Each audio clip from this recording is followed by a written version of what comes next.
Almost 600,000 po yung nagastos ko sa pagpapagamot at saka hindi talaga ako makatayo. Ang ginagawa ko po yung sa likod ko. Umuupo ako sa upuan tapos nakaganon po ako para lang mais yung pain sa likod ko.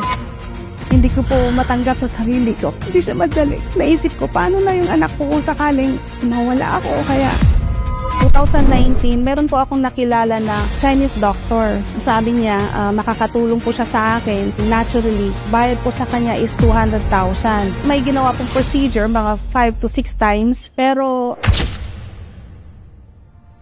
ako po si Josephine Delico, 44 years old from La Trinidad, Benguet. Nag-umpisa po ang lahat noong 2008. Ang lifestyle ko po dati, pumapasok ako sa work, nasa Bureau of Fire Protection po kasi ako. Na-assign ako sa Baguio City Fire Station. Medyo busy po kasi doon, mga inspection ng buildings, pagpaprocess ng mga business permits. That time, hindi po ako masyadong nakakaihi dahil sa busy sa work nga po. Kulang din sa tubig, pinipigilan ko po yung pag-ihi ko. Nagkaroon po ako ng matinding lagnat, nag-last for a week. Nagpa-check up po ako at nasabi po ng doktor na may UTI po ako. From then on, naggamot po ako, nawala naman po. 2017, nung nagbuntis ako, naramdaman ko na di maganda yung pag-ihi ko. So nagpa-check up ulit ako, bumalik yung UTI ko, that was 2008. Kahit na nagagamot po ako ng antibiotic, hindi pa rin po nawawala ang sakit hanggang nanganak po ako ng December 2017 ay nagpa-check up ulit po ako sa doktor at doon po nalaman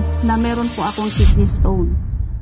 That time, hindi po ako makapaniwala kasi kidney stone, parang ang hirap kasi internal kasi siya eh. Hindi ko maatim na may sakit ako na ganun sa bato. Hindi ko po matanggap sa sarili ko kasi kapapanganak ko that time. Kaya naisip ko paano na yung anak ko kung sakaling mawala ako kaya sa kidney nga kasi siya, a very sensitive na part ng katawan. So, nag-alala po ako dahil sa kalagayan ko. Naisip ko po yung mga anak ko. 3 po yung anak ko kasi. Lalo po yung bunso ko. Maliit pa lang po siya. Naisip ko kung paano ako magtatrabaho. Paano ko magagawa yung mga trabaho ko. Dahil sa sakit ng likod ko.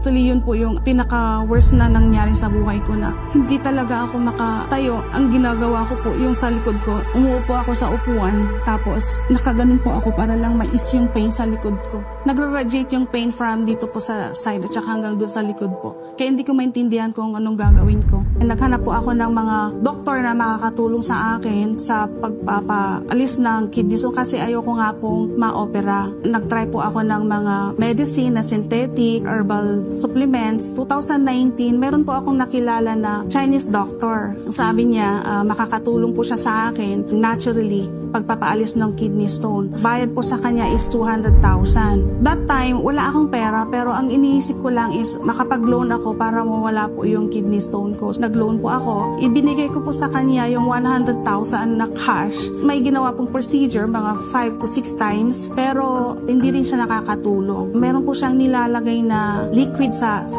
puwet. Nagbabawas po ako ng freely. Wala din pong nangyari. Nakikita ko parang lumalaki pa din yung bato. So wala akong option talaga. Bumalik ako sa doktor tapos ang sabi, ang way talaga para maalis yung bato ay operation. Hanggang 2021, kasagsagan pa ng pandemic, nag-decide na ako na magpa-opera kasi nga sabi ng doktor, kung hindi ko pa paalis yung bato, hindi ko pa papa-opera, ay baka lalong masira yung kidney ko at baka tuluyang maalis ng buo. Naapektuhan po ako mentally and financially kasi nga po sa lahat ng mga napuntahan kong doktor, as in na-drain din po ako nun kasi sa loan lang po ako maasa talaga para makapagpagamot. Pag yung sa sahod lang po ako hindi po siya kakasya. Kaya maglo-loan po talaga ako. Hindi siya madali. It's draining talaga kasi nagpapaaral din po ako.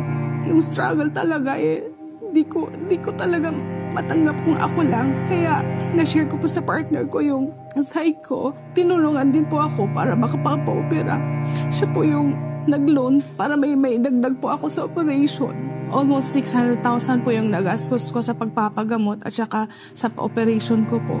Sa operation ko po, natanggal po yung bato sa right kidney ko po. Pero yung sa left side ko po, since bilateral po siya, may naiwan nga po. Mayroon po yung naiwan na 0.2 noon. Pero habang tumatagal po, ay lumalaki pa din po siya.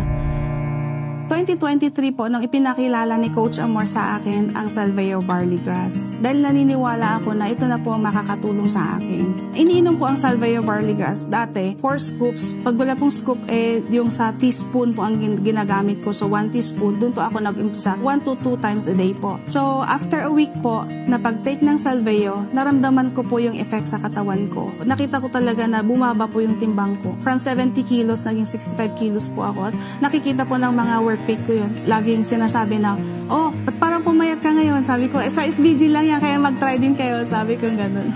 Aside from weight loss po, naramdaman ko din po na mas naging malakas po ako, nagiging masigla ako sa mga gawain especially sa office, kahit sa mga strenuous activities na ginagawa ko ay malakas pa rin po ako dahil sa tulong ni Salveo. December 2024, sabi ni Coach Amor, kung gusto mong mawala yung kidney stone mo, laklakin mo. Since nakita ko po yung effect sa akin, dinagdagan ko po yung pag-inom. So, naging 2 teaspoons po ang ginagawa ko. So, yung jar na ito, ginagamit ko po siya 2 weeks. 2 weeks po siya na ginagamit ko. From December 2024, nung nagpa-ultrasound po ako, after ng ultrasound po, nakita ko po na nawala talaga yung kidney stone ko. Hindi ako makapaniwala kasi sa dami ng nainom kong gamot, synthetic at saka mga natural medicine, SBG lang talaga ang nakatulong sa akin.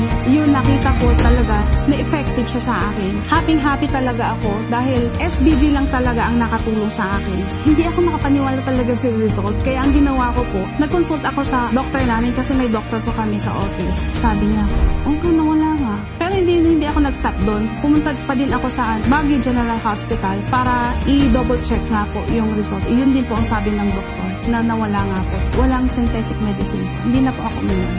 SBG lang po talaga. Masasabi ko na ang SBG talaga super effective sa lahat ng sakit. Sa mga testimonials po ng ibang tao po, napaka-powerful talaga ng SBG. So, sa may mga kidney stone din po, itry nyo po ang SBG. Talagang makakatulong talaga sa inyo. Aside from magiging malakas po kayo, mawawala din po yung mga kidney stone nyo. At muli, ako po si Josephine Delico at ito ang aking kwentong Salveo.